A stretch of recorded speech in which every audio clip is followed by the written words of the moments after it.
This is what we've been looking for. Here we've got both these lions pretty relaxed under the bush.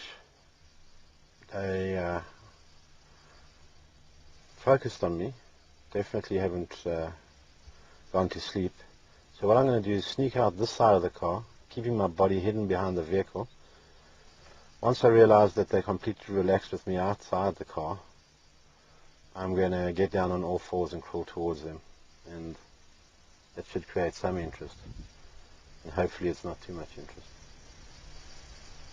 There's no written recipe on how to approach lions on all fours. So for you folks back at home, don't try this.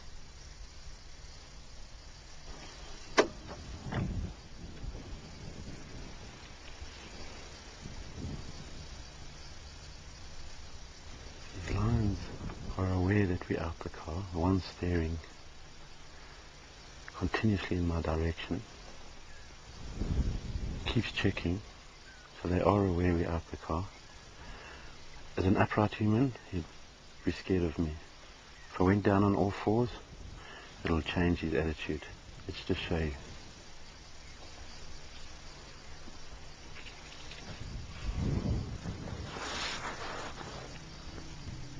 Okay, let's go. Come behind me, John.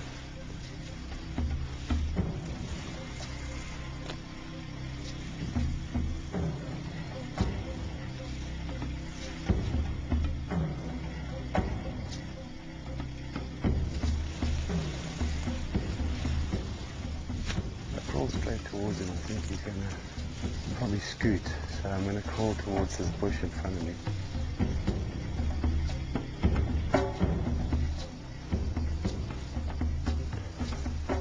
Okay, we've got the undivided attention.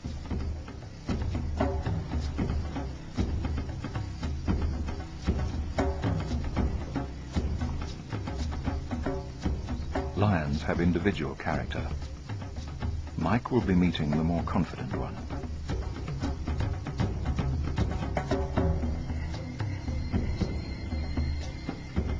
Mike carries no firearm, nor does anyone else in the group.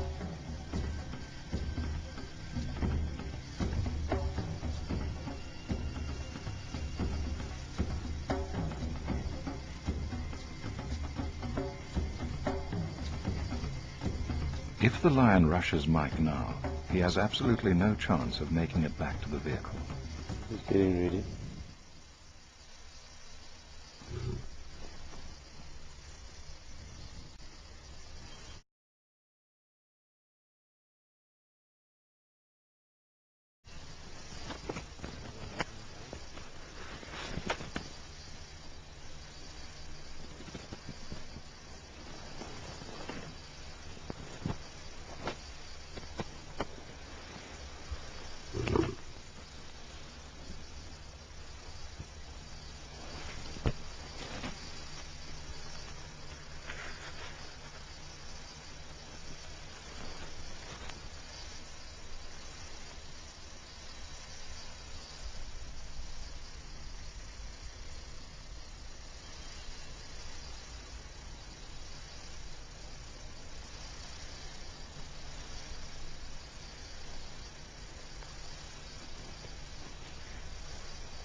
The slight lashing of the tail indicates sensitivity to a possible threat.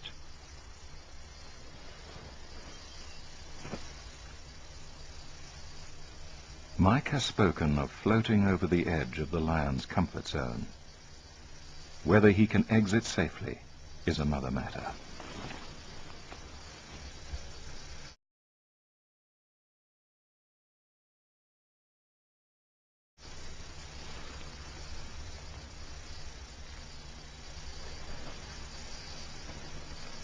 The second lion seems to be regaining its confidence. If it joins the proceedings, Mike's situation will become doubly precarious.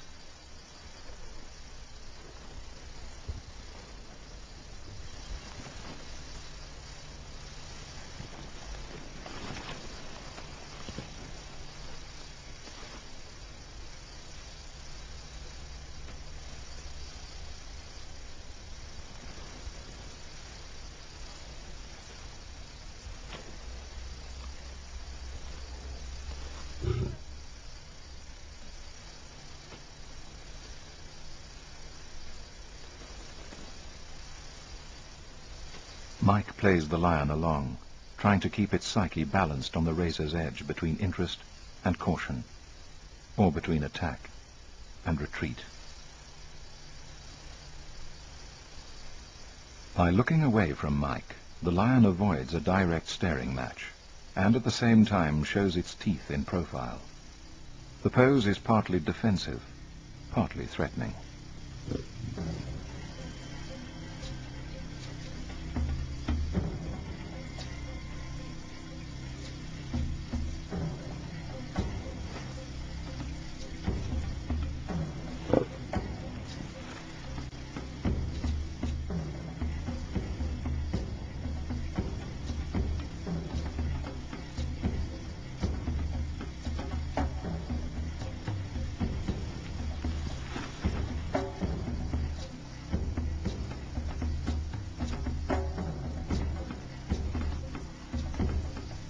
Mike lies back in the grass. This is the least threatening, most submissive pose he can adopt. It also means that if the lion decides to attack, he will have no time to get to his feet.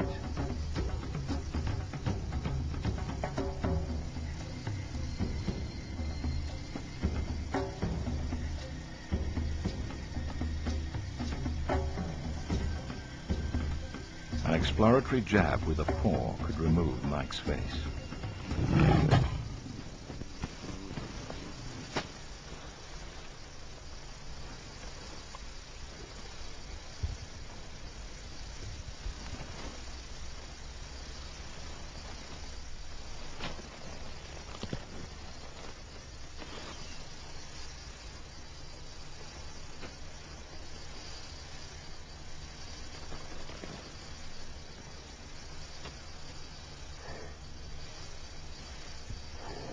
One of the things that you notice when you're really close to a lion and his mouth's open is his very black lip and his canines, which is obviously his weapons that should anything go wrong, that's what he's going to tear you apart with. So one thing that's very prominent is that black lip and that huge canine. I mean, the circumference of the bottom of that canine was about bigger than $1, you know, so very sharp. I could even see the saliva on his lips. And he got very interested in me at the end, came in very close, which probably made him a little more braver than, he was braver than I. I always backed off out of his circle so that I didn't become obvious a prey. You know, if something doesn't move and he comes in and he sniffs, he likes what he smells, he's going to give you a cuff. And if that cuff knocks you out or injures you or draws blood, the whole process changes. The cogs go forward and that's what becomes a kill. So are lions man-eaters? This morning it didn't look like. He was very interested as a toy or a plaything, but I don't think he saw me as a food source. You can imagine that you can threaten the king of beasts with a toilet roll, and that's simply not to knock him out with or, you know, shed tears, but it's basically an object that if he comes right in and it looks as though he's going to have a go at me, I'm going to use this either to throw at him, to make contact with him, or to throw past him, which will distract him for a second. It'll catch his eye, and in that second, that's the second I need to get myself out of the predicament I've just got myself into. Would Mike be able to